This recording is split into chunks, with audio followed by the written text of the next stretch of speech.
Chapter 61. D'Artagnan hits on a plan.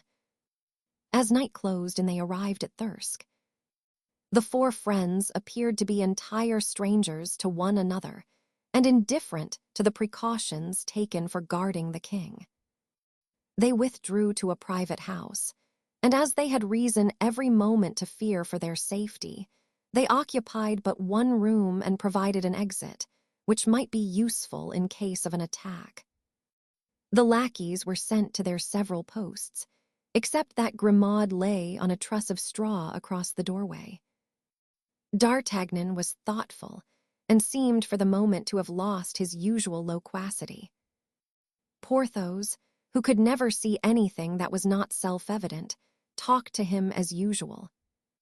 He replied in monosyllables, and Athos and Aramis looked significantly at one another. Next morning, D'Artagnan was the first to rise.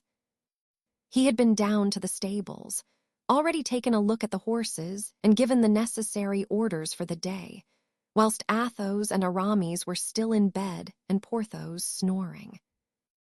At 8 o'clock, the march was resumed in the same order as the night before, except that D'Artagnan left his friends and began to renew the acquaintance which he had already struck up with Monsieur Groslow. Groslow, whom D'Artagnan's praises had greatly pleased, welcomed him with a gracious smile. "Really, sir," D'Artagnan said to him, "I am pleased to find one with whom to talk in my own poor tongue. My friend, Monsieur du Vallon, is of a very melancholy disposition, so much so that one can scarcely get 3 words out of him all day. As for our 2 prisoners, you can imagine that they are but little in the vein for conversation. They are hot royalists," said Groslow. "The more reason they should be sulky with us for having captured the Stuart, for whom, I hope, you're preparing a pretty trial."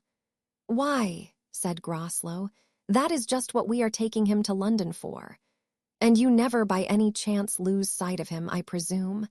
I should think not, indeed. You see he has a truly royal escort. Aye, there's no fear in the daytime, but at night we redouble our precautions. And what method of surveillance do you employ? 8 men remain constantly in his room. The deuce, he is well guarded then. But besides these 8 men, you doubtless place some guard outside." "Oh, no." "Just think. What would you have 2 men without arms do against 8 armed men? 2 men, how do you mean?" "Yes, the king and his lackey." "Oh. Then they allow the lackey to remain with him." "Yes, Stuart begged this favor and Harrison consented. Under pretense that he's a king, it appears, he cannot dress or undress without assistance." "Really, Captain," said D'Artagnan, determined to continue on the laudatory tack on which he had commenced, "the more I listen to you, the more surprised I am at the easy and elegant manner in which you speak French. You have lived 3 years in Paris. May I ask what you were doing there? My father, who is a merchant, placed me with his correspondent, who in turn sent his son to join our house in London. Were you pleased with Paris, sir?" "Yes, but you are much in want of a revolution like our own, not against your king, who is a mere child, but against that Lazar of an Italian, the Queen's favorite." "Ah." "I am quite of your opinion, sir, and we should soon make an end of Mazarin if we had only a dozen officers like yourself, without prejudices, vigilant and incorruptible." "But," said the officer, "I thought you were in his service, and that it was he who sent you to General Cromwell." "That is to say, I am in the king's service, and that knowing he wanted to send someone to England, I solicited the appointment. So great was my desire to know the man of genius who now governs the 3 kingdoms.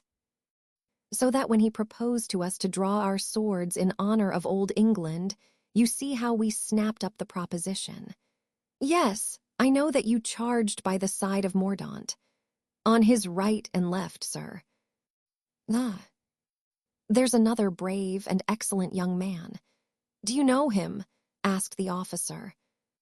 "Yes, very well. Monsieur du Vallon and myself came from France with him. It appears, too, you kept him waiting a long time at Boulogne. What would you have? I was like you and had a king in keeping. Aha, said Groslow. What king? Our own, to be sure, the little one, Louis XIV. And how long had you to take care of him? 3 nights, and by my troth, I shall always remember those 3 nights with a certain pleasure. How do you mean? I mean that my friends, officers in the guards and mousquetaires, came to keep me company, and we passed the night in feasting, drinking, dicing. Ah, true, said the Englishman with a sigh. You Frenchmen are born boon companions. And don't you play, too, when you are on guard? Never, said the Englishman. In that case you must be horribly bored, and have my sympathy. The fact is, I look to my turn for keeping guard with horror. It's tiresome work to keep awake a whole night. Yes, but with a jovial partner and dice, and guineas clinking on the cloth, the night passes like a dream. You don't like playing, then? On the contrary, I do. Lansquenet, for instance. Devoted to it. I used to play almost every night in France. And since your return to England, I have not handled a card or dice box. I sincerely pity you, said D'Artagnan, with an air of profound compassion. Look here, said the Englishman. Well, tomorrow I am on guard. In Stuart's room. Yes, come and pass the night with me. Impossible, impossible. Why so? I play with Monsieur du Vallon every night. Sometimes we don't go to bed at all. Well, what of that? Why, he would be annoyed if I did not play with him. Does he play well? I have seen him lose as much as 2,000 pistoles, laughing all the while till the tears rolled down. Bring him with you, then. But how about our prisoners? Let your servants guard them. Yes, and give them a chance of escaping, said D'Artagnan. Why, one of them is a rich lord from Touraine, and the other a knight of Malta, of noble family. We have arranged the ransom of each of them, £2, 000 on arriving in France. We are reluctant to leave for a single moment men, whom our lackeys know to be millionaires. It is true we plundered them a little when we took them, and I will even confess that it is their purse that Monsieur du Vallon and I draw on in our nightly play.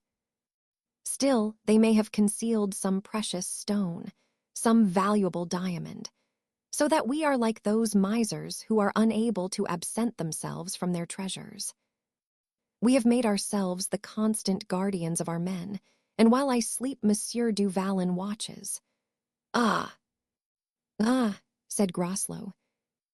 You see, then, why I must decline your polite invitation, which is especially attractive to me, because nothing is so wearisome as to play night after night with the same person.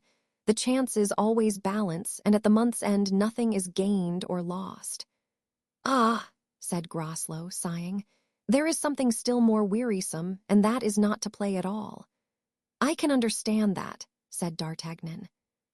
But come, resumed the Englishman, are these men of yours dangerous? In what respect? Are they capable of attempting violence? D'Artagnan burst out laughing at the idea. Jesus Dieu, he cried. One of them is trembling with fever, having failed to adapt himself to this charming country of yours, and the other is a knight of Malta, as timid as a young girl, and for greater security we have taken from them even their penknives and pocket scissors.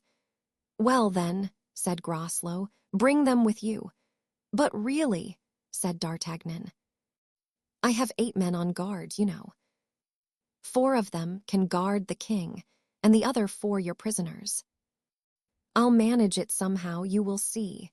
But, said D'Artagnan, now I think of it, what is to prevent our beginning tonight? Nothing at all, said Groslow. Just so. Come to us this evening, and tomorrow we'll return your visit.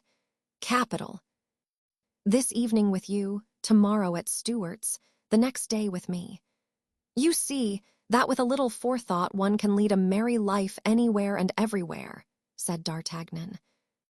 Yes, with Frenchmen and Frenchmen like you. And Monsieur du Vallon, added the other. You will see what a fellow he is, a man who nearly killed Mazarin between two doors. They employ him because they are afraid of him. Ah, there he is calling me now. You'll excuse me, I know. They exchanged bows and D'Artagnan returned to his companions. What on earth can you have been saying to that bulldog? Exclaimed Porthos. My dear fellow, don't speak like that of Monsieur Groslow.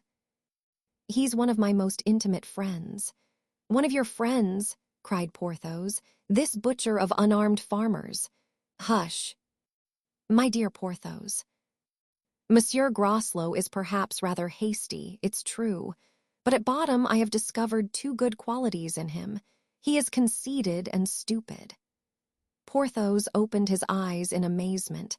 Athos and Aramis looked at one another and smiled. They knew D'Artagnan and knew that he did nothing without a purpose.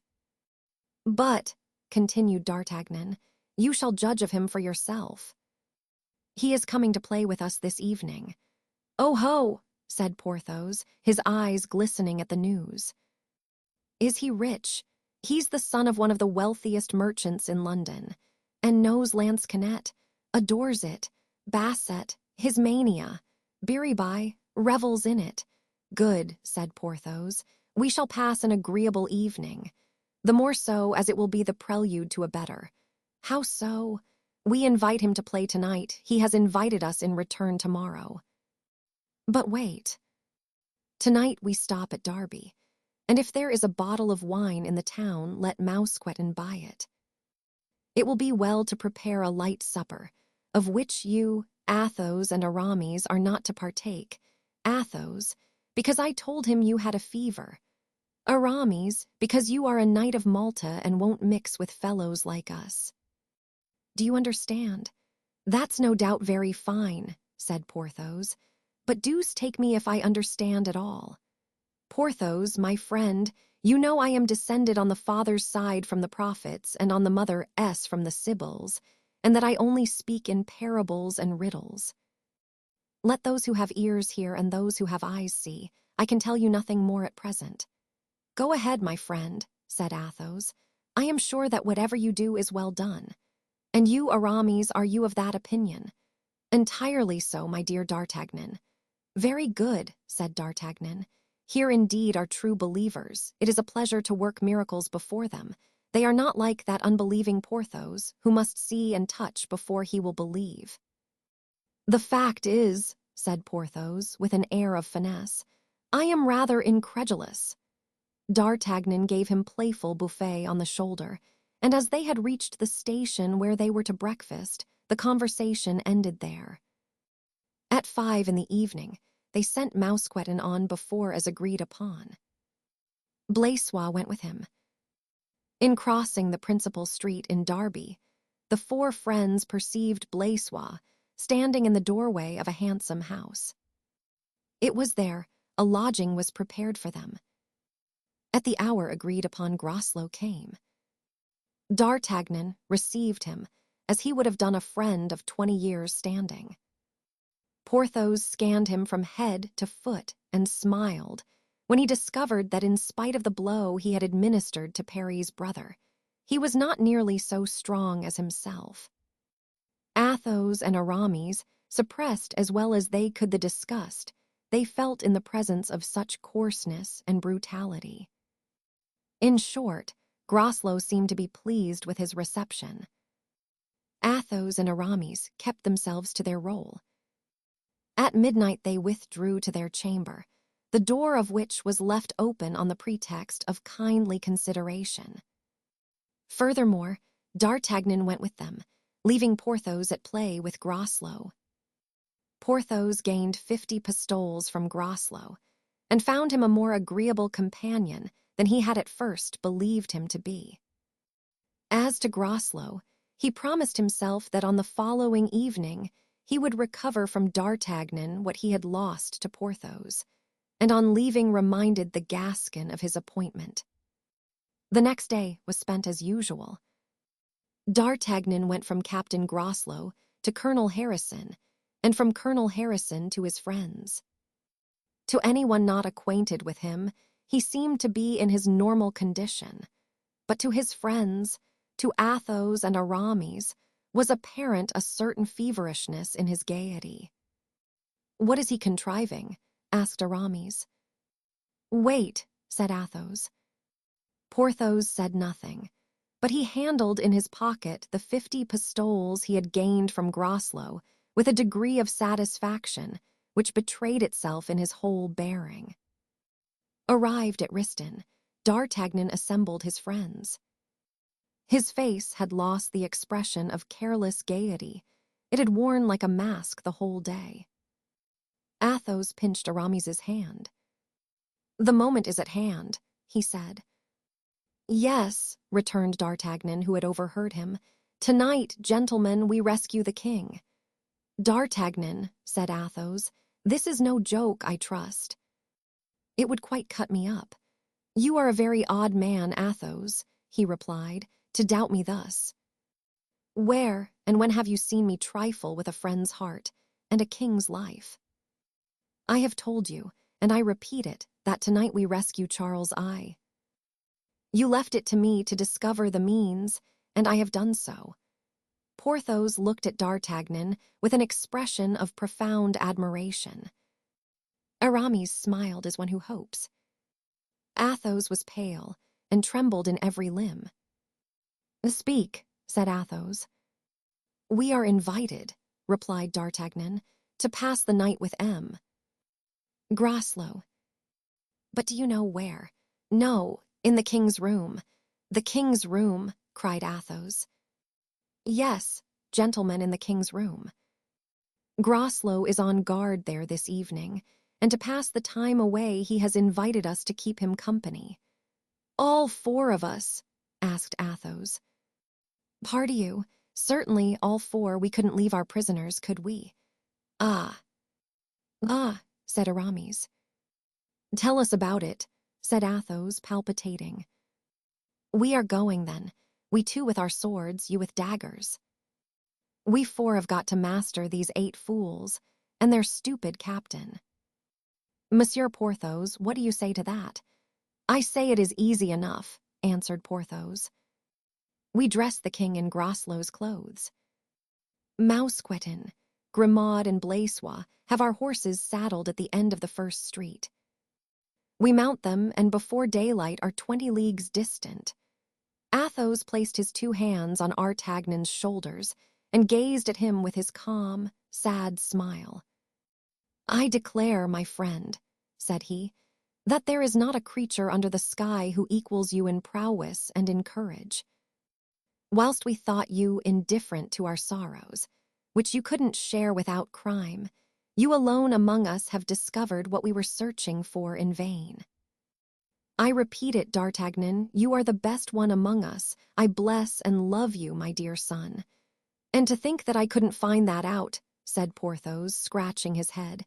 "It is so simple." "But," said Aramis, "if I understand rightly, we are to kill them all, eh?" Athos shuddered and turned pale. "Mordieu," answered D'Artagnan, "I believe we must. I confess I can discover no other safe and satisfactory way." "Let us see," said Aramis. "How are we to act? I have arranged 2 plans. Firstly, at a given signal, which shall be the words, 'At last,' you each plunge a dagger into the heart of the soldier nearest to you. We, on our side, do the same. That will be 4 killed. We shall then be matched, 4 against the remaining 5. If these 5 men give themselves up, we gag them. If they resist, we kill them. If by chance our amphitryon changes his mind and receives only Porthos and myself, why, then, we must resort to heroic measures and each give 2 strokes instead of 1. It will take a little longer time and may make a greater disturbance, but you will be outside with swords and will rush in at the proper time." "But if you yourselves should be struck," said Athos. "Impossible," said D'Artagnan. "Those beer drinkers are too clumsy and awkward. Besides, you will strike at the throat, Porthos. It kills as quickly and prevents all outcry. "Very good," said Porthos. "It will be a nice little throat-cutting." "Horrible, horrible," exclaimed Athos. "Nonsense," said D'Artagnan. "You would do as much, mister." Humanity in a battle. "But if you think the king's life is not worth what it must cost, there's an end of the matter, and I send to Groslow to say I am ill." "No, you are right," said Athos.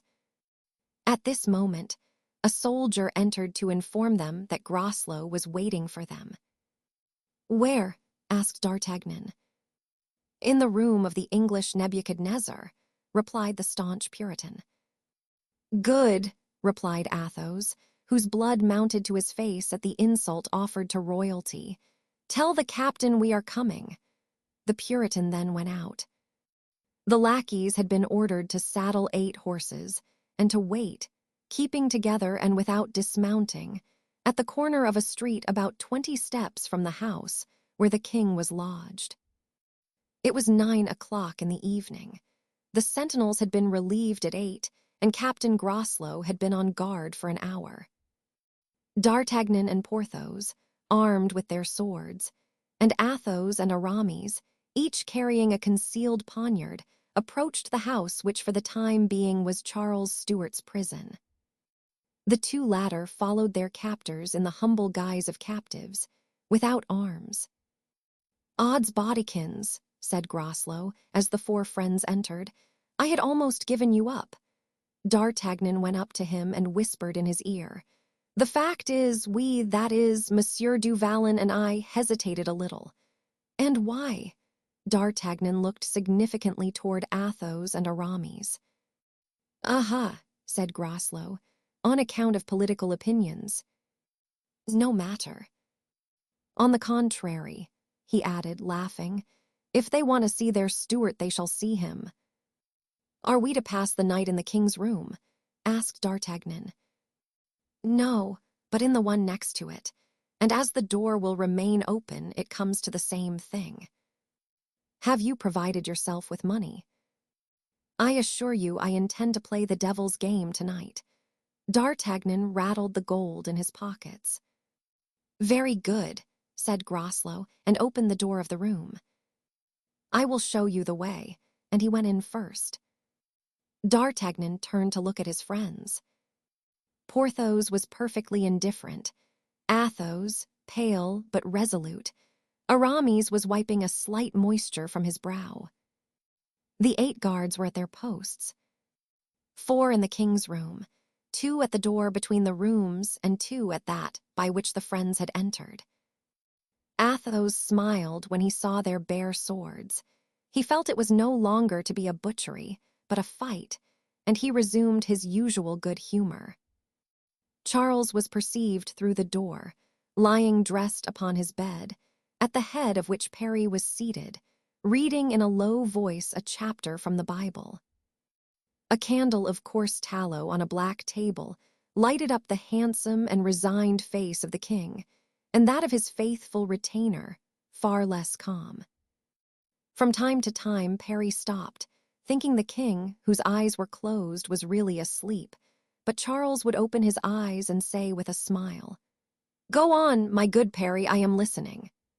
Groslow advanced to the door of the king's room, replaced on his head the hat he had taken off to receive his guests, looked for a moment contemptuously at this simple, yet touching scene, then turning to D'Artagnan, assumed an air of triumph at what he had achieved. "Capital," cried the Gascon, "you would make a distinguished general." "And do you think," asked Groslow, "that Stuart will ever escape while I am on guard?" "No, to be sure," replied D'Artagnan, "unless, forsooth, the sky rains friends upon him."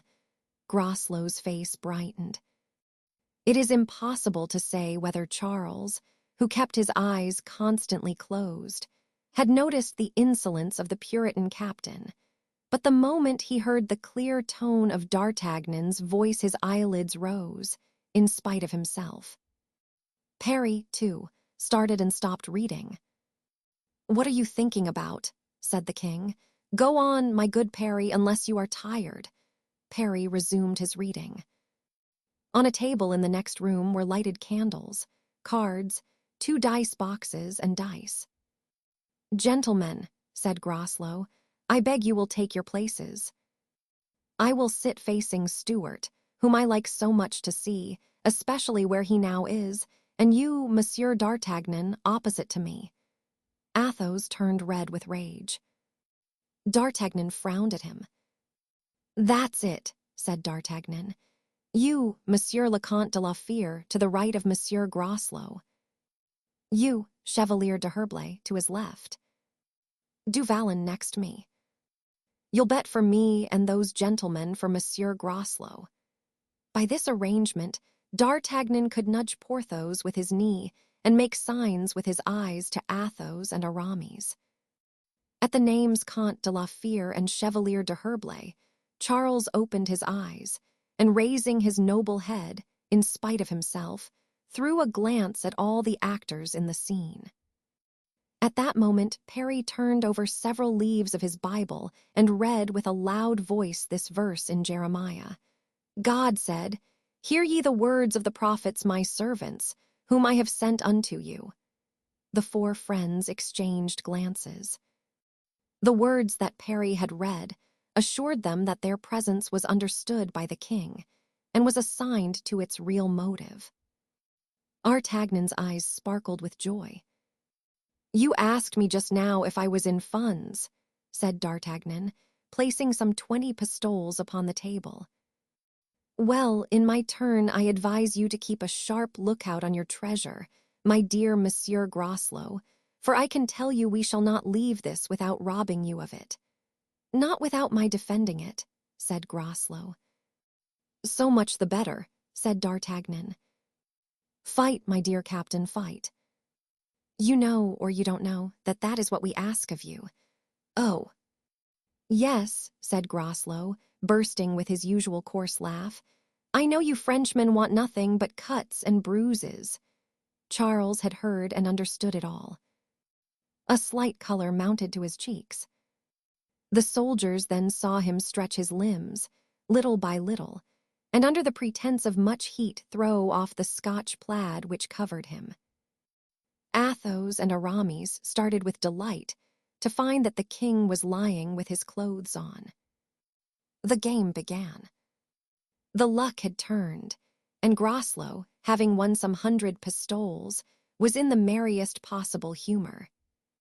Porthos, who had lost the 50 pistoles he had won the night before and 30 more besides, was very cross and questioned D'Artagnan with a nudge of the knee as to whether it would not soon be time to change the game.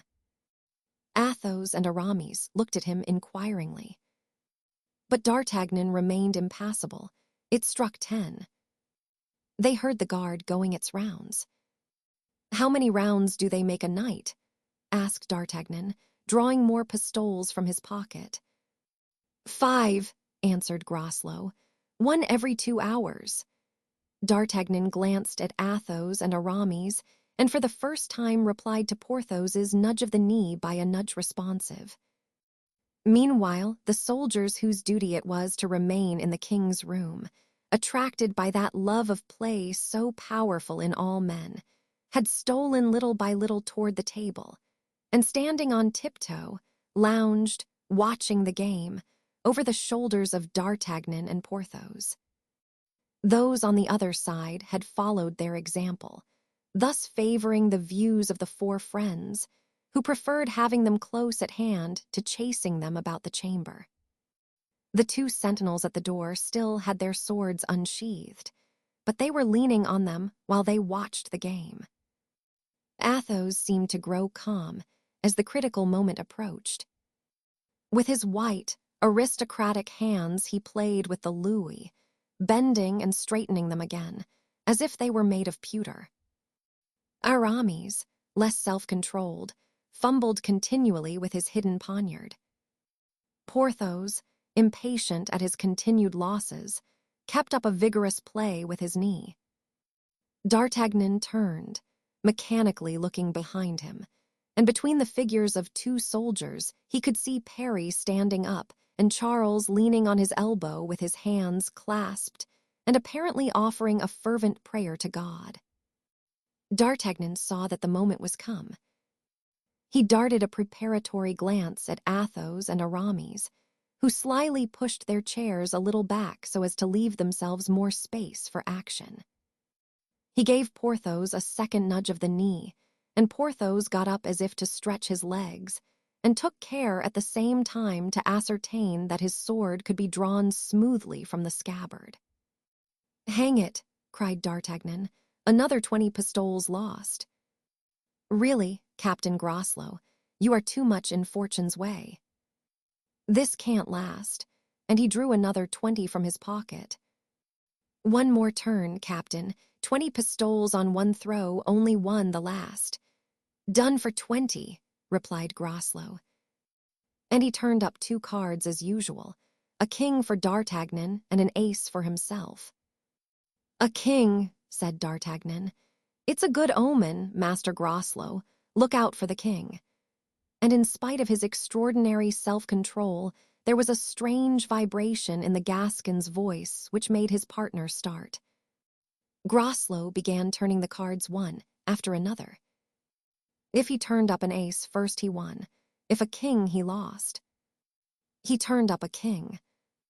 "At last," cried D'Artagnan. At this word, Athos and Aramis jumped up. Porthos drew back a step. Daggers and swords were just about to shine, when suddenly the door was thrown open, and Harrison appeared in the doorway, accompanied by a man enveloped in a large cloak. Behind this man could be seen the glistening muskets of half a dozen soldiers. Groslow jumped up, ashamed at being surprised in the midst of wine, cards, and dice. But Harrison paid not the least attention to him, and entering the king's room, followed by his companion. "Charles Stuart," said he, "an order has come to conduct you to London without stopping day or night. Prepare yourself, then, to start at once." "And by whom is this order given?" asked the king. "By General Oliver Cromwell." "And here is Mr. Mordaunt, who has brought it and is charged with its execution." "Mordaunt," muttered the 4 friends, exchanging glances. D'Artagnan swept up the money that he and Porthos had lost, and buried it in his huge pocket. Athos and Aramis placed themselves behind him. At this movement, Mordaunt turned around, recognized them, and uttered an exclamation of savage delight. "I'm afraid we are prisoners," whispered D'Artagnan to his friend. "Not yet," replied Porthos.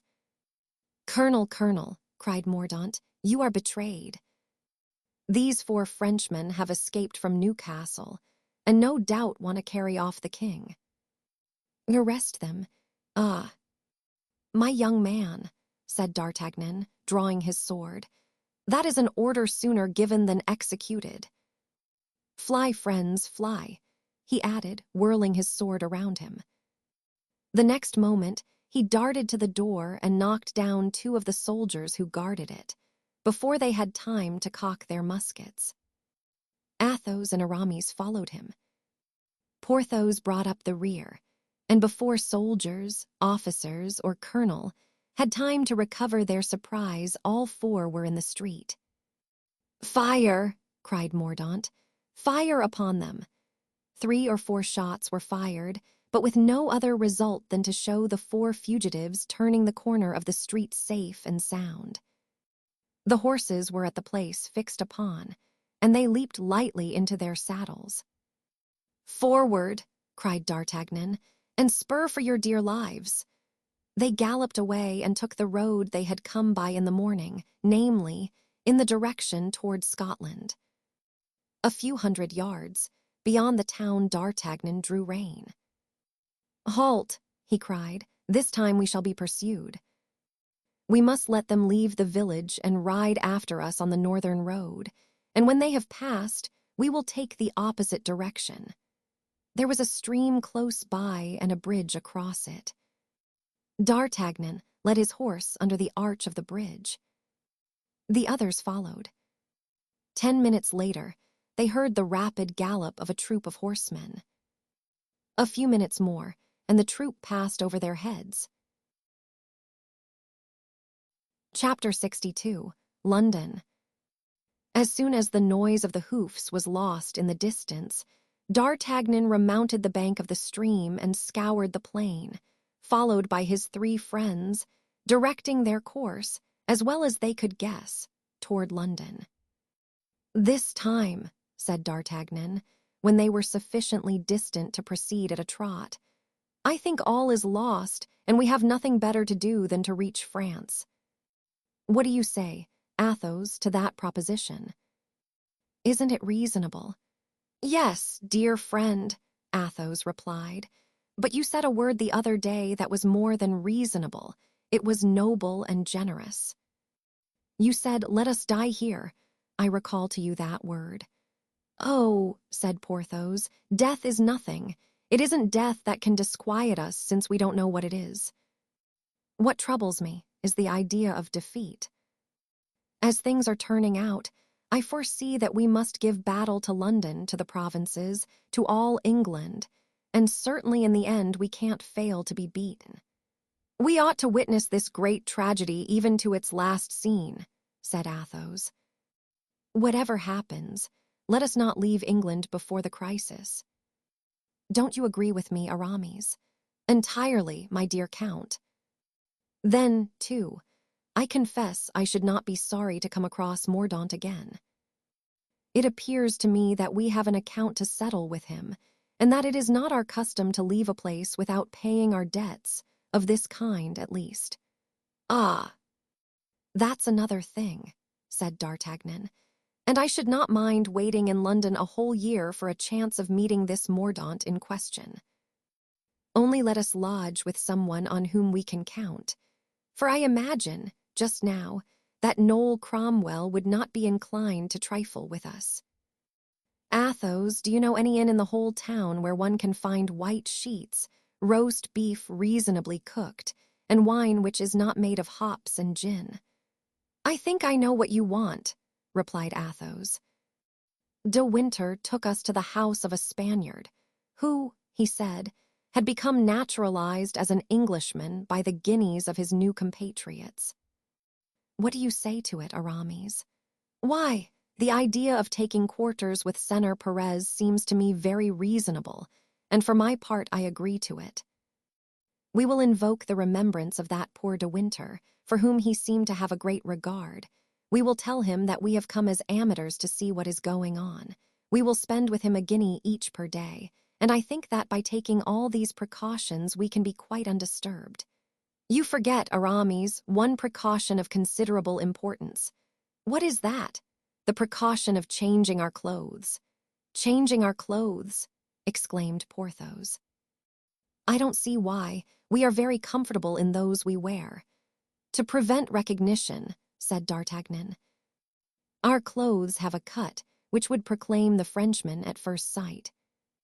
Now, I don't set sufficient store on the cut of my jerkin to risk being hung at Tyburn, or sent for change of scene to the Indies. I shall buy a chestnut-colored suit. I've remarked that your Puritans revel in that color.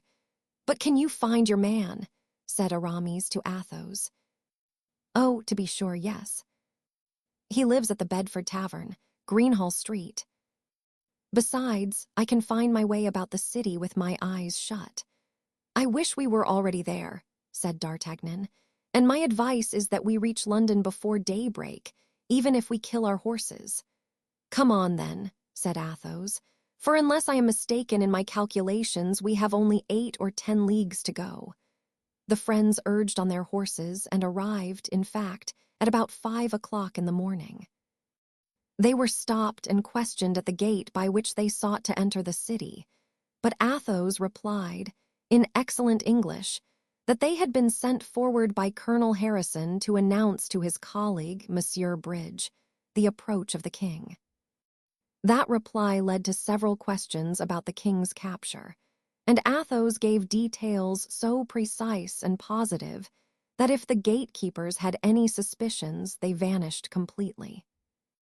The way was therefore opened to the 4 friends, with all sorts of Puritan congratulations. Athos was right. He went direct to the Bedford Tavern, and the host, who recognized him, was delighted to see him again with such a numerous and promising company. Though it was scarcely daylight, our 4 travelers found the town in a great bustle, owing to the reported approach of Harrison and the king. The plan of changing their clothes was unanimously adopted. The landlord sent out for every description of garment, as if he wanted to fit up his wardrobe. Athos chose a black coat, which gave him the appearance of a respectable citizen. Aramis, not wishing to part with his sword, selected a dark blue cloak of a military cut. Porthos was seduced by a wine-colored doublet and sea-green breeches.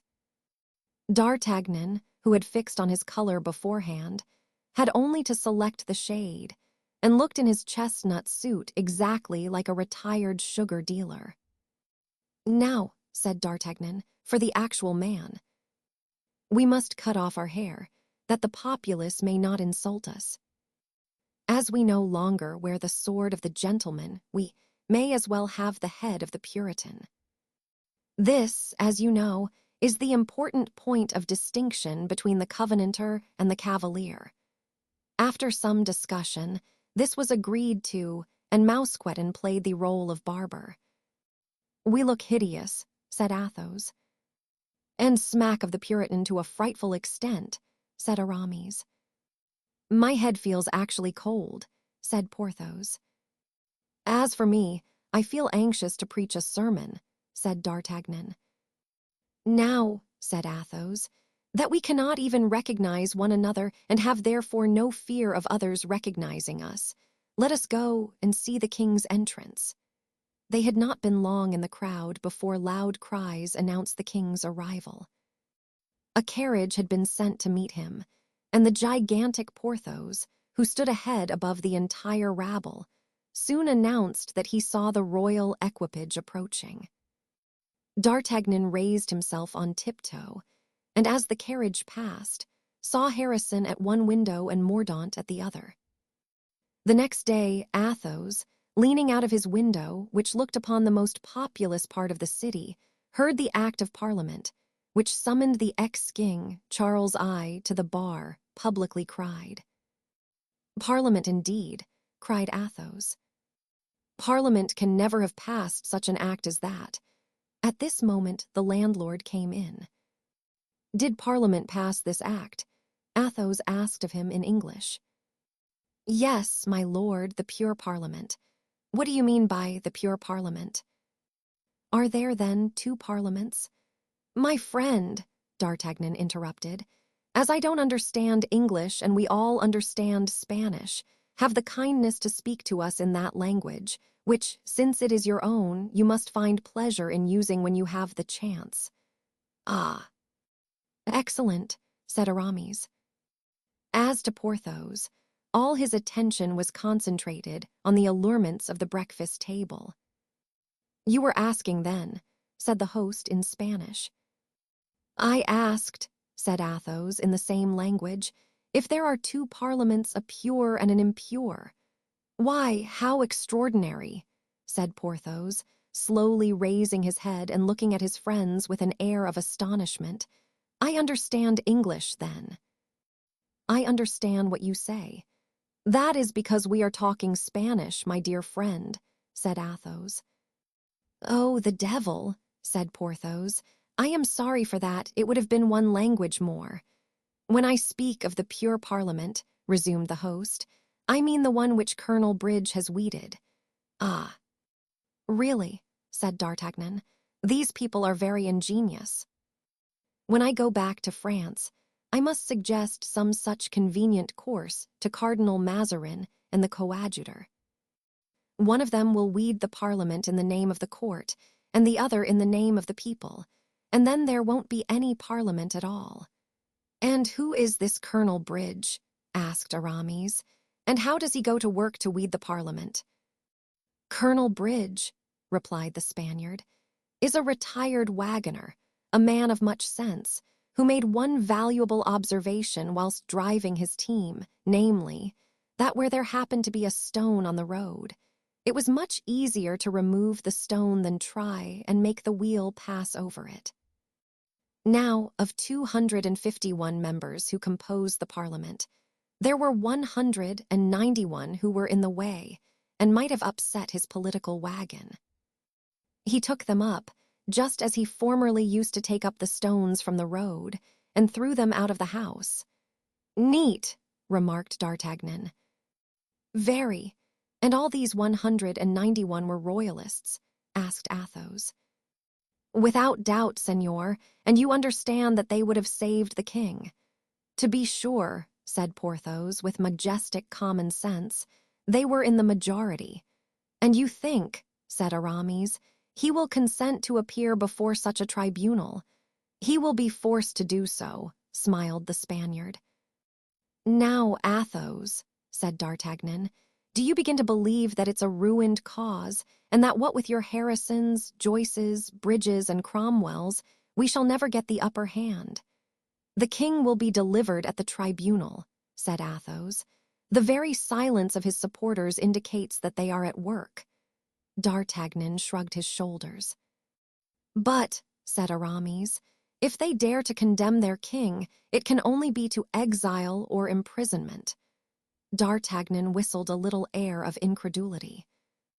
"We shall see," said Athos, "for we shall go to the sittings, I presume." "You will not have long to wait," said the landlord. "They begin tomorrow." "So then they drew up the indictments before the king was taken." "Of course," said D'Artagnan, "they began the day he was sold." "And you know," said Aramis, "that it was our friend Mordaunt who made, if not the bargain, at least the overtures." "And you know," added D'Artagnan, "that whenever I catch him I will kill him, this Mordaunt." "And I too," exclaimed Porthos.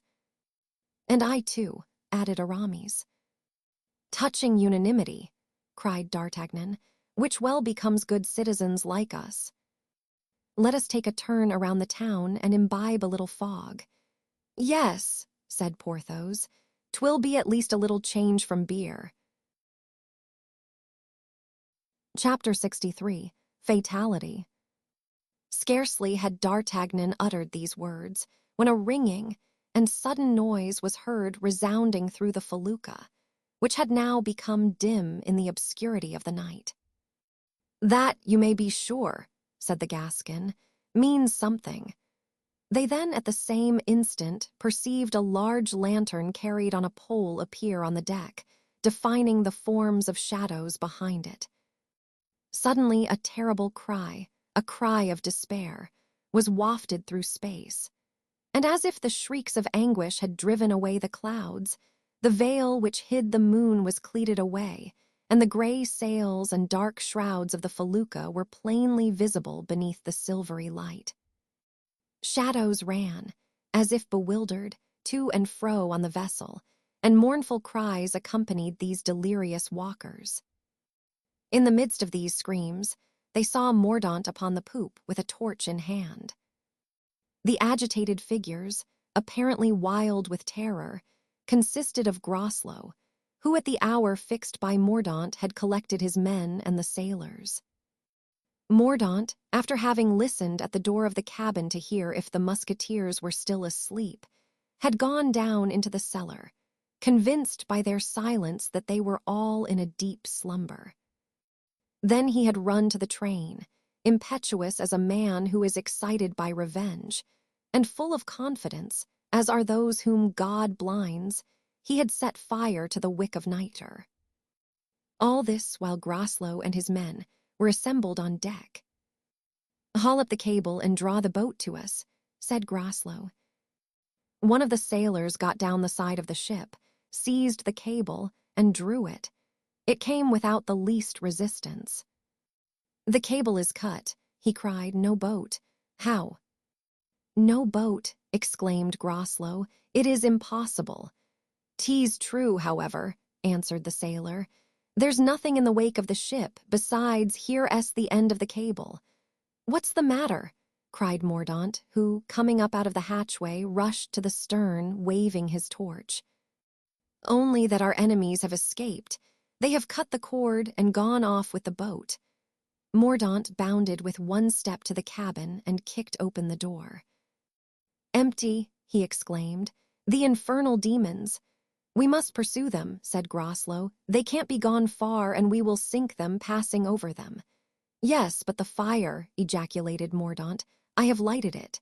10,000 devils," cried Groslow, rushing to the hatchway. "Perhaps there is still time to save us." Mordaunt answered only by a terrible laugh, threw his torch into the sea, and plunged in after it. The instant Groslow put his foot upon the hatchway, steps the ship opened like the crater of a volcano. A burst of flame rose toward the skies with an explosion like that of 100 cannon. The air burned, ignited by flaming embers. Then the frightful lightning disappeared.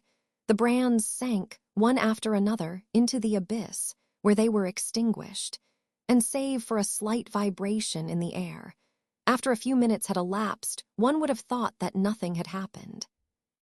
Only, the felucca had disappeared from the surface of the sea, and Groslow and his 3 sailors were consumed.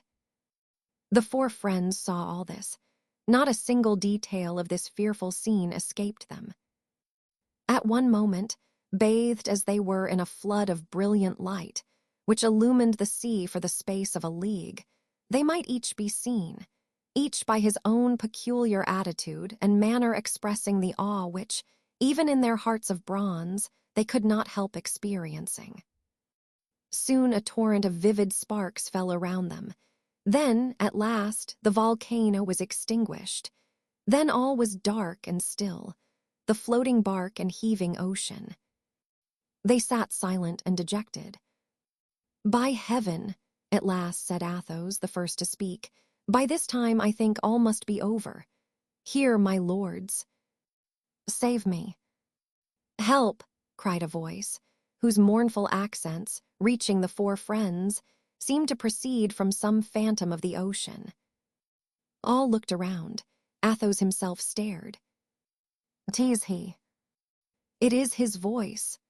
All still remained silent. The eyes of all were turned in the direction where the vessel had disappeared, endeavoring in vain to penetrate the darkness. After a minute or two, they were able to distinguish a man, who approached them, swimming vigorously. Athos extended his arm toward him, pointing him out to his companions. "Yes, yes, I see him well enough," said D'Artagnan. "He again," cried Porthos, who was breathing like a blacksmith's bellows. "Why, he is made of iron." "Oh, my God," muttered Athos. Aramis and D'Artagnan whispered to each other. Mordaunt made several strokes more, and raising his arm in sign of distress above the waves. "Pity, pity on me, gentlemen, in heaven's name. My strength is failing me. I am dying." The voice that implored aid was so piteous that it awakened pity in the heart of Athos. "Poor fellow," he exclaimed. "Indeed," said D'Artagnan, "monsters have only to complain to gain your sympathy." "I believe he's swimming toward us." "Does he think we are going to take him in?"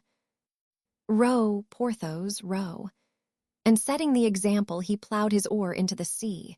2 strokes took the bark on 20 fathoms further. "Oh, you will not abandon me. You will not leave me to perish. You will not be pitiless," cried Mordaunt. "Ah, ah," said Porthos to Mordaunt, "I think we have you now, my hero.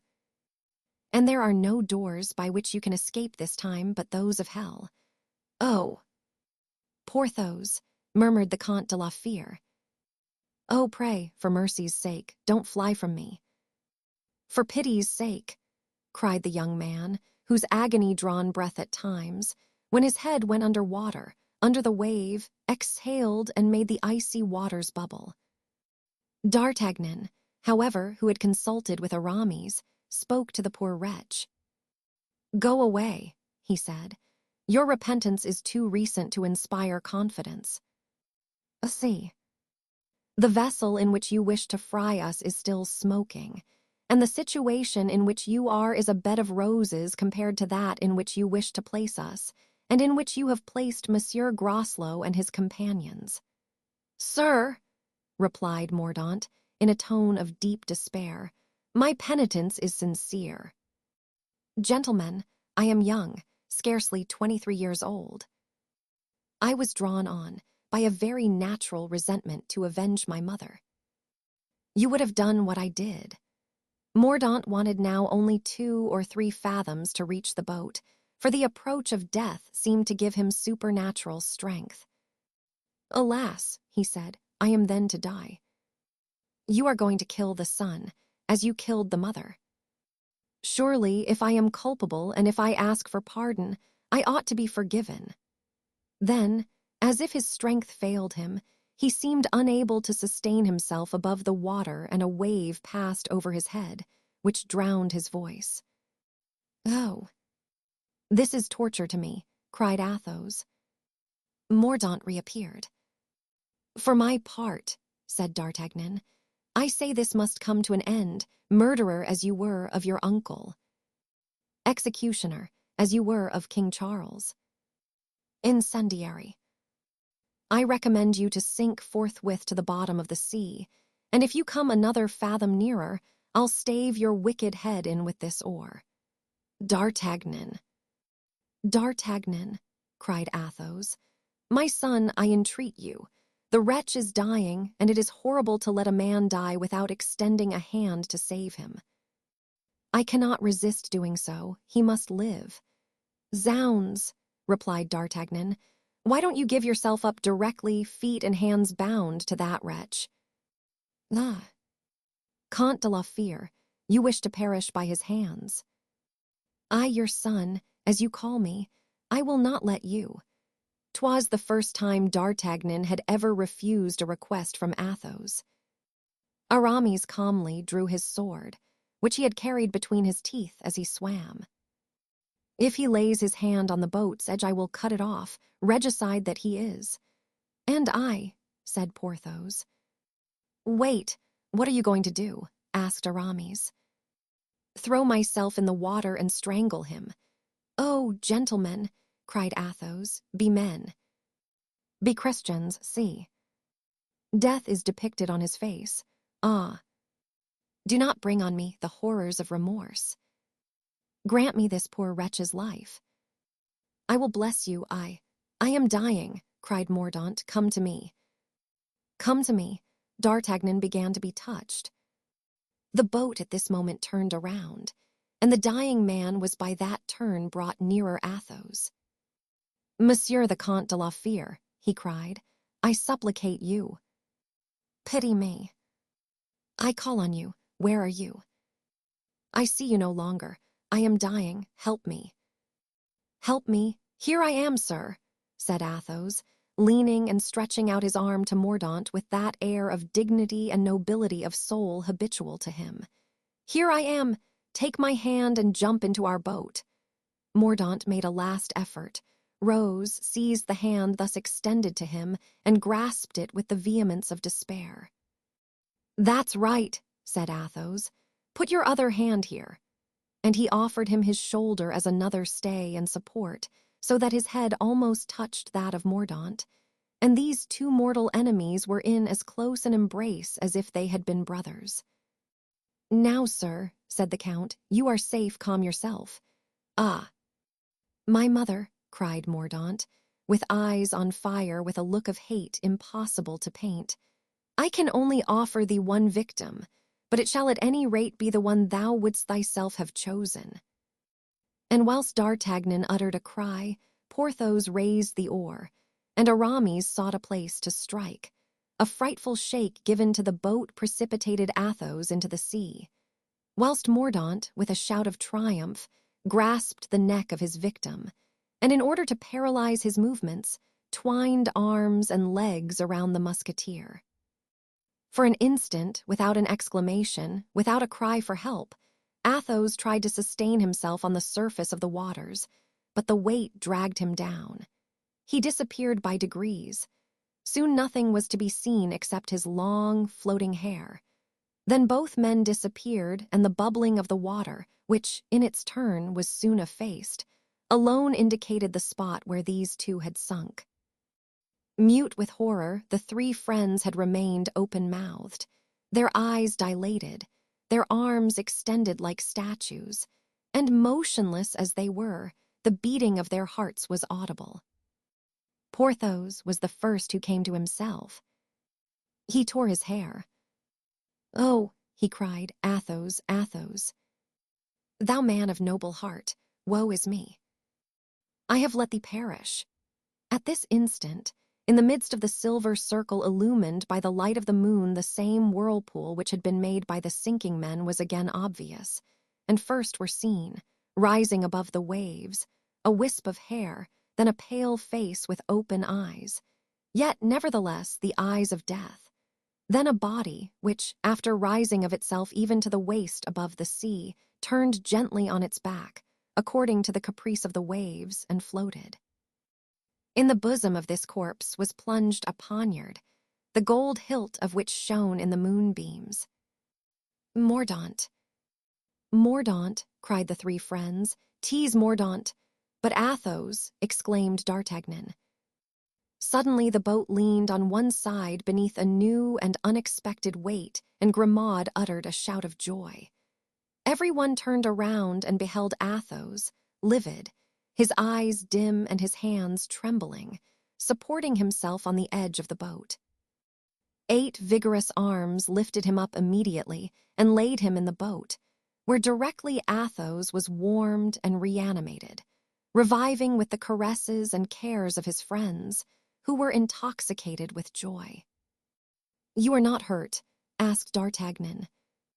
"No," replied Athos, "and he? Oh, he. Now we may say at last, thank heaven. He is really dead. Look," and D'Artagnan, obliging Athos to look in the direction he pointed, showed him the body of Mordaunt floating on its back, which, sometimes submerged, sometimes rising, seemed still to pursue the 4 friends with looks of insult and mortal hatred. At last he sank. Athos had followed him with a glance in which the deepest melancholy and pity were expressed. "Bravo! Athos!" cried Aramis with an emotion very rare in him. "A capital blow you gave," cried Porthos. "I have a son." "I wish to live," said Athos. "In short," said D'Artagnan, "this has been the will of God." "It was not I who killed him," said Athos in a soft, low tone. "'Twas destiny." Chapter 64. How Mousqueton had a narrow escape of being eaten. A deep silence reigned for a long time in the boat, after the fearful scene described. The moon, which had shone for a short time, disappeared behind the clouds. Every object was again plunged in the obscurity that is so awful in the deserts, and still more so in that liquid desert, the ocean, and nothing was heard save the whistling of the west wind driving along the tops of the crested billows. Porthos was the first to speak. "I have seen," he said, "many dreadful things, but nothing that ever agitated me so much as what I have just witnessed. Nevertheless, even in my present state of perturbation, I protest that I feel happy. I have 100 pounds, weightless upon my chest. I breathe more freely. In fact, Porthos breathed so loud as to do credit to the free play of his powerful lungs. For my part," observed Aramis, "I cannot say the same as you do, Porthos. I am still terrified to such a degree that I scarcely believe my eyes. I look around the boat, expecting every moment to see that poor wretch holding between his hands the poniard plunged into his heart. Oh!" "I feel easy," replied Porthos. The poniard was pointed at the 6th rib and buried up to the hilt in his body. I do not reproach you, Athos, for what you have done. On the contrary, when one aims a blow, that is the regulation way to strike. So now I breathe again, I am happy. Don't be in haste to celebrate a victory, Porthos, interposed D'Artagnan. Never have we incurred a greater danger than we are now encountering. Men may subdue men, they cannot overcome the elements. We are now on the sea, at night, without any pilot in a frail bark. Should a blast of wind upset the boat, we are lost." Mousqueton heaved a deep sigh. "You are ungrateful, D'Artagnan," said Athos. "Yes, ungrateful to Providence, to whom we owe our safety in the most miraculous manner. Let us sail before the wind, and unless it changes, we shall be drifted either to Calais or Boulogne. Should our bark be upset, we are 5 of us good swimmers, able enough to turn it over again, or if not, to hold on by it. Now we are on the very road which all the vessels between Dover and Calais take. 'Tis impossible but that we should meet with a fisherman who will pick us up. But should we not find any fisherman, and should the wind shift to the north? That," said Athos, "would be quite another thing, and we should never more see land until we were upon the other side of the Atlantic." "Which implies that we may die of hunger," said Aramis. "'Tis more than possible," answered the Comte de la Fere. Mousqueton sighed again, more deeply than before. "What is the matter?" "What ails you?" asked Porthos. "I am cold, sir," said Mousqueton. "Impossible. Your body is covered with a coating of fat which preserves it from the cold air." "Ah!" "Sir, 'tis this very coating of fat that makes me shiver." "How is that, Mousqueton?" "Alas! Your Honor, in the library of the Château of Bracia there are a lot of books of travels." "What then?" "Amongst them the voyages of Jean Maquet in the time of Henry IV. Well, in these books, your Honor, 'tis told how hungry voyagers, drifting out to sea, have a bad habit of eating each other and beginning with the fattest among them," cried D'Artagnan, unable in spite of the gravity of the occasion to help laughing. "Yes, sir," answered Mousqueton, "but permit me to say I see nothing laughable in it. However," he added, turning to Porthos, "I should not regret dying, sir, were I sure that by doing so I might still be useful to you." "Mouston," replied Porthos, much affected, "should we ever see my castle of Pierrefonds again, you shall have as your own, and for your descendants, the vineyard that surrounds the farm. And you should call it devotion," added Aramis, "the vineyard of self-sacrifice, to transmit to latest ages the recollection of your devotion to your master." "Chevalier," said D'Artagnan, laughing, "you could eat a piece of Mouston, couldn't you, especially after 2 or 3 days of fasting?" "Oh, no," replied Aramis. "I should much prefer Blaisois. We haven't known him so long." One may readily conceive that during these jokes, which were intended chiefly to divert Athos from the scene which had just taken place, the servants, with the exception of Grimaud, were not silent. Suddenly Mousqueton uttered a cry of delight, taking from beneath one of the benches a bottle of wine. And on looking more closely in the same place, he discovered a dozen similar bottles, bread, and a monster junk of salted beef. "Oh, sir," he cried, passing the bottle to Porthos, "we are saved. The bark is supplied with provisions." This intelligence restored every one save Athos to gaiety. "Zounds!" exclaimed Porthos. "'Tis astonishing how empty violent agitation makes the stomach." And he drank off half a bottle at a draught and bit great mouthfuls of the bread and meat. "Now," said Athos, "sleep or try to sleep, my friends, and I will watch." In a few moments, notwithstanding their wet clothes, the icy blast that blew in the previous scene of terror, these hardy adventurers, with their iron frames, inured to every hardship, threw themselves down, intending to profit by the advice of Athos, who sat at the helm, pensively wakeful, guiding the little bark the way it was to go, his eyes fixed on the heavens, as if he sought to verify not only the road to France, but the benign aspect of protecting Providence. After some hours of repose, the sleepers were aroused by Athos. Dawn was shedding its placid glimmer on the purple ocean, when at the distance of a musket shot from them was seen a dark gray mass, above which gleamed a triangular sail. Then masters and servants joined in a fervent cry to the crew of that vessel to hear them and to save. The bark, all cried together. It was, in fact, a small craft from Dunkirk bound for Boulogne. A quarter of an hour afterward, the rowboat of this craft took them all aboard.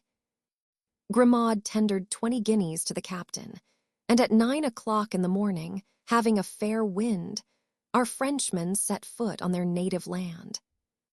Egad, how strong one feels here, said Porthos, almost burying his large feet in the sands.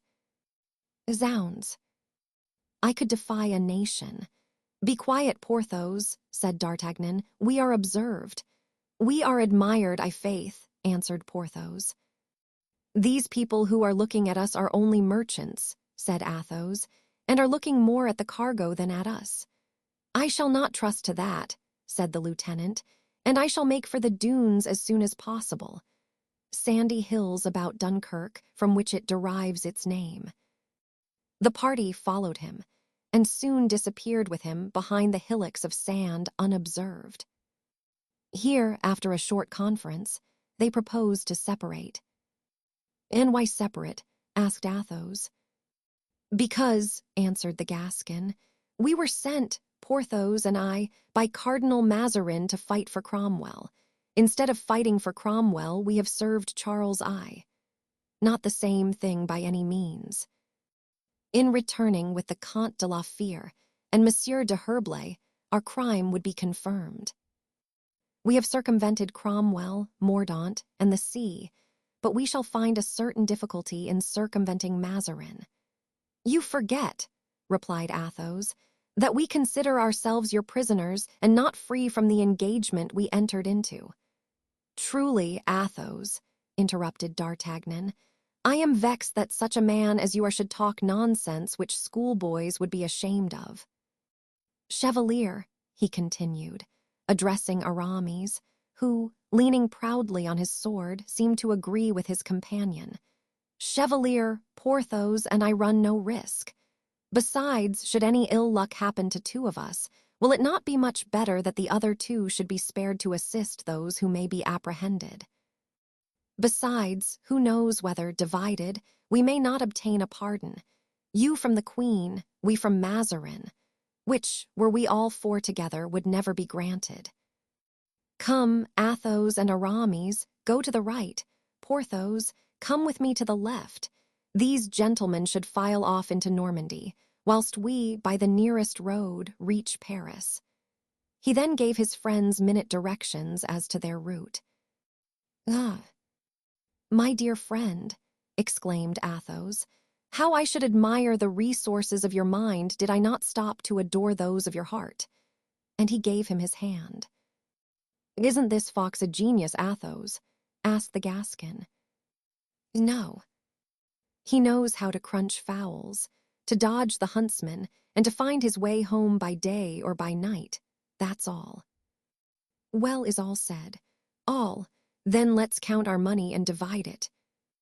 Ah, hurrah, there's the sun. A merry morning to you, sunshine. 'Tis a long time since I saw thee. Come, come, D'Artagnan, said Athos. Do not affect to be strong-minded. There are tears in your eyes. Let us be open with each other and sincere. What? Cried the Gascon. Do you think, Athos, we can take leave calmly of two friends at a time not free from danger to you and Aramis? No, answered Athos. Embrace me, my son. Zounds, said Porthos, sobbing. I believe I'm crying, but how foolish all this is. Then they embraced. At that moment, their fraternal bond of union was closer than ever, and when they parted, each to take the route agreed on, they turned back to utter affectionate expressions, which the echoes of the dunes repeated. At last they lost sight of each other. Sacre bleu, D'Artagnan, said Porthos, I must out with it at once, for I can't keep to myself anything I have against you. I haven't been able to recognize you in this matter. Why not? Said D'Artagnan with his wise smile. Because if, as you say, Athos and Aramis are in real danger, this is not the time to abandon them. For my part, I confess to you that I was all ready to follow them and am still ready to rejoin them, in spite of all the Mazarins in the world. You would be right, Porthos, but for one thing, which may change the current of your ideas, and that is that it is not those gentlemen who are in the greatest danger, it is ourselves. It is not to abandon them that we have separated, but to avoid compromising them. Really? Said Porthos, opening his eyes in astonishment. Yes, no doubt. If they are arrested, they will only be put in the Bastille. If we are arrested, it is a matter of the place to grieve. Oh, said Porthos, there is quite a gap between that fate and the baronial coronet you promised me, D'Artagnan. Bah! Perhaps not so great as you think, Porthos. You know the proverb, all roads lead to Rome. But how is it that we are incurring greater risks than Athos and Aramis? Asked Porthos. Because they have but fulfilled the mission confided to them by Queen Henrietta, and we have betrayed that confided to us by Mazarin. Because, going hence as emissaries to Cromwell, we became partisans of King Charles. Because, instead of helping cut off the royal head condemned by those fellows called Mazarin, Cromwell, Joyce, Bridge, Fairfax, etc., we very nearly succeeded in saving it. Upon my word that is true, said Porthos.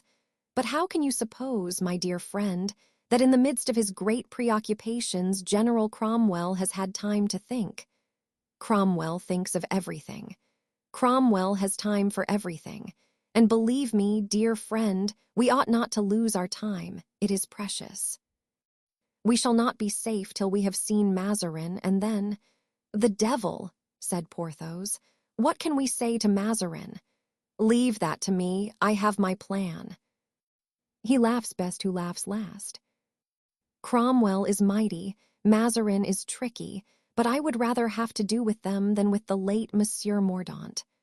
Ah, said Porthos, it is very pleasant to be able to say the late Monsieur Mordaunt. My faith, yes, said D'Artagnan. But we must be going. The two immediately started across country toward the road to Paris, followed by Mousqueton, who, after being too cold all night, at the end of a quarter of an hour found himself too warm. Chapter 65. The Workmen. Toward midnight, Charles heard a great noise beneath his window. It arose from blows of hammer and hatchet, clinking of pincers and cranching of saws. Lying dressed upon his bed, the noise awoke him with a start and found a gloomy echo in his heart. He could not endure it, and sent Parry to ask the sentinel to beg the workmen to strike more gently and not disturb the last slumber of one who had been their king. The sentinel was unwilling to leave his post, but allowed Parry to pass. Arriving at the window, Parry found an unfinished scaffold, over which they were nailing a covering of black serge. Raised to the height of 20 feet, so as to be on a level with the window, it had 2 lower stories. Parry, odious as was this sight to him, sought for those among some 8 or 10 workmen who were making the most noise, and fixed on 2 men who were loosening the last hooks of the iron balcony. "My friends," said Parry, mounting the scaffold and standing beside them, "would you work a little more quietly? The king wishes to get asleep." One of the 2, who was standing up, was of gigantic size and was driving a pick with all his might into the wall, whilst the other, kneeling beside him, was collecting the pieces of stone. The face of the first was lost to Parry in the darkness, but as the second turned around and placed his finger on his lips, Parry started back in amazement. very well," said the workman aloud in excellent English. "Tell the king that if he sleeps badly tonight, he will sleep better tomorrow night." These blunt words, so terrible if taken literally, were received by the other workmen with a roar of laughter. But Parry withdrew, thinking he was dreaming. Charles was impatiently awaiting his return. At the moment he re-entered, The sentinel who guarded the door put his head through the opening, curious as to what the king was doing. The king was lying on his bed, resting on his elbow. Perry closed the door and approaching the king, his face radiant with joy. "Sire," he said in a low voice, "do you know who these workmen are who are making so much noise?" "I." "No, how would you have me know?" Perry bent his head and whispered to the king. "It is the Comte de la Fere and his friends."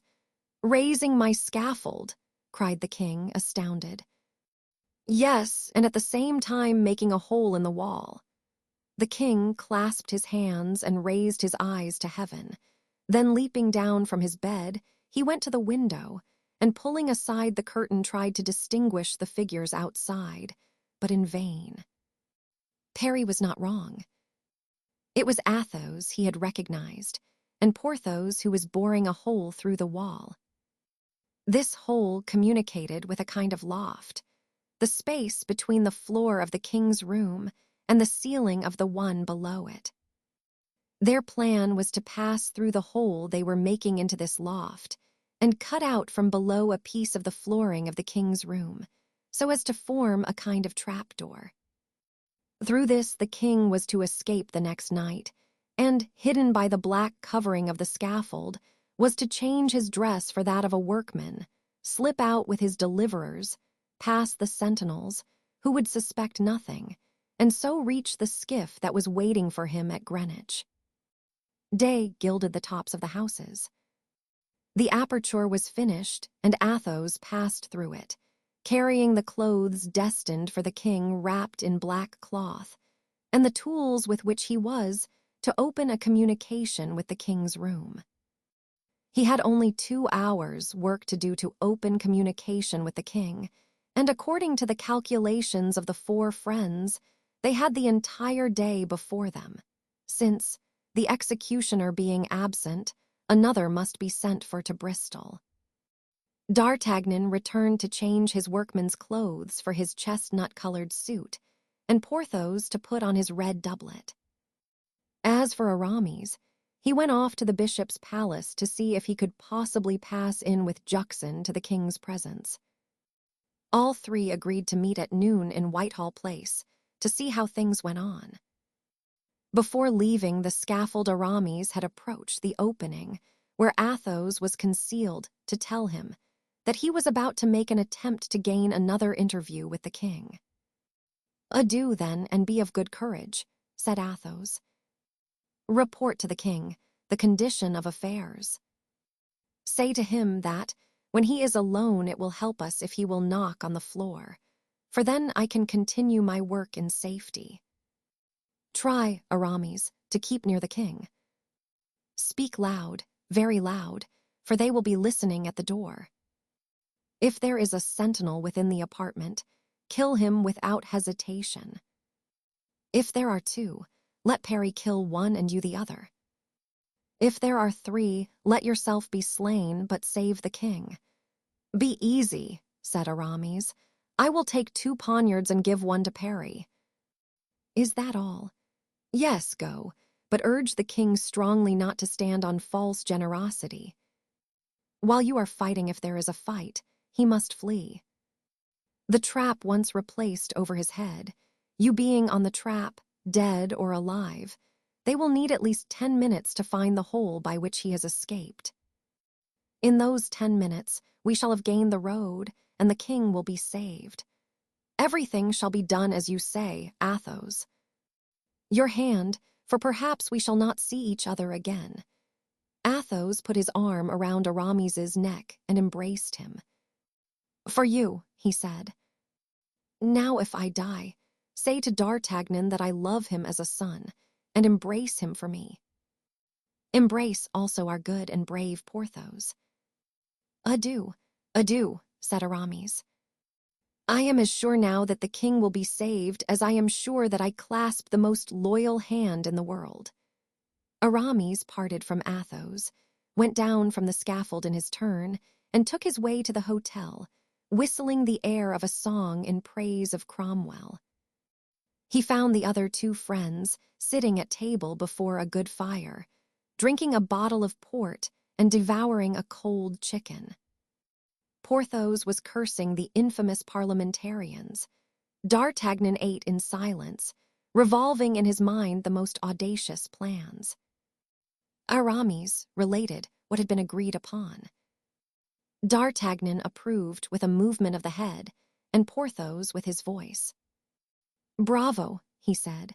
"Besides, we shall be there at the time of the flight. What with D'Artagnan, Grimaud, and Mousqueton, we can manage to dispatch 8 of them. I say nothing about Blaisois, for he is only fit to hold the horses. 2 minutes a man makes 4 minutes. Mousqueton will lose another, that's 5, and in 5 minutes we shall have galloped a quarter of a league." Aramis swallowed a hasty mouthful, gulped a glass of wine, and changed his clothes. "Now," said he, "I'm off to the Bishop S. Take care of the executioner, D'Artagnan." "All right." Grimaud has relieved Mousqueton and has his foot on the cellar door.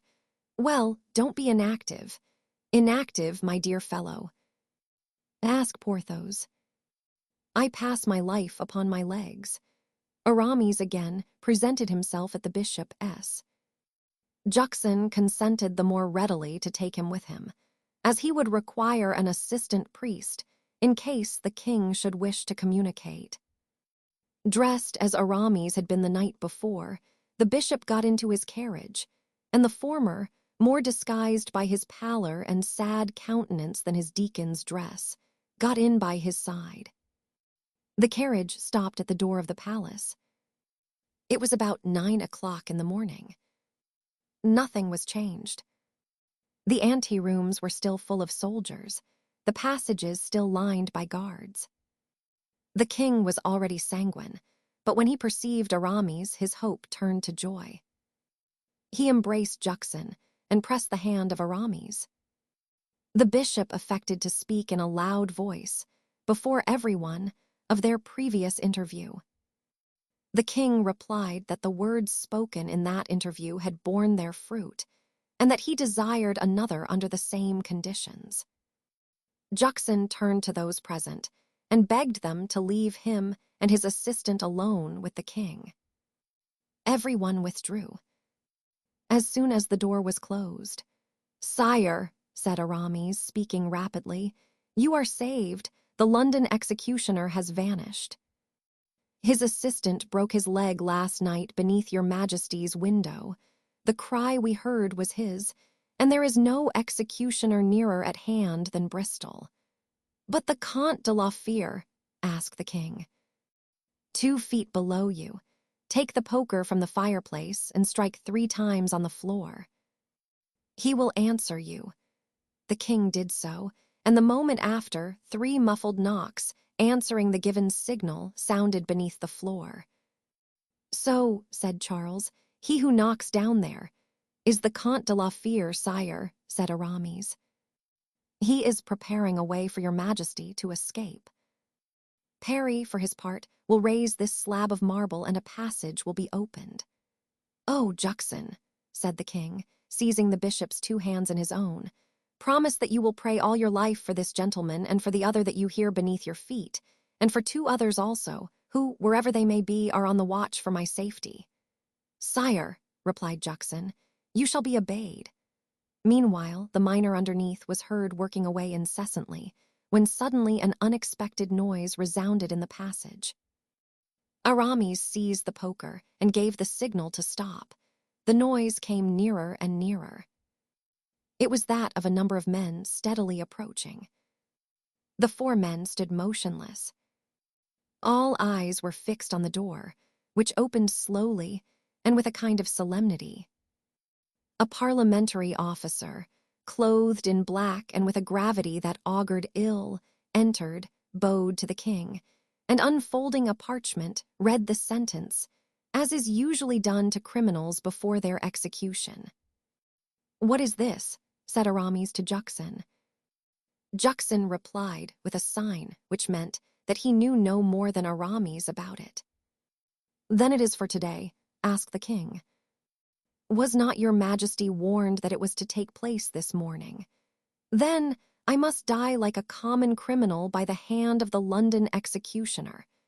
The London executioner has disappeared, Your Majesty, but a man has offered his services instead. The execution will therefore only be delayed long enough for you to arrange your spiritual and temporal affairs. A slight moisture on his brow was the only trace of emotion that Charles evinced as he learned these tidings. But Aramis was livid. His heart ceased beating. He closed his eyes and leaned upon the table. Charles perceived it and took his hand. "Come, my friend," said he, "courage." Then he turned to the officer. "Sir, I am ready. There is but little reason why I should delay you. Firstly, I wish to communicate. Secondly, to embrace my children and bid them farewell for the last time. Will this be permitted me?"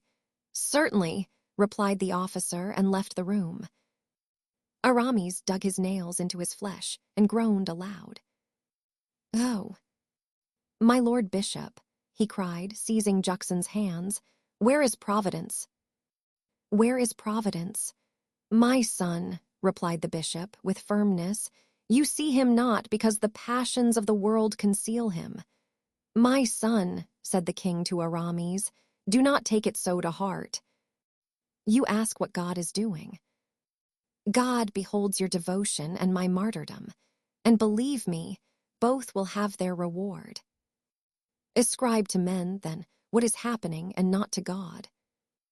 It is men who drive me to death. It is men who make you weep." "Yes, sire," said Aramis. "Yes, you are right. It is men whom I should hold responsible, and I will hold them responsible." "Be seated, Juxon," said the king, falling upon his knees.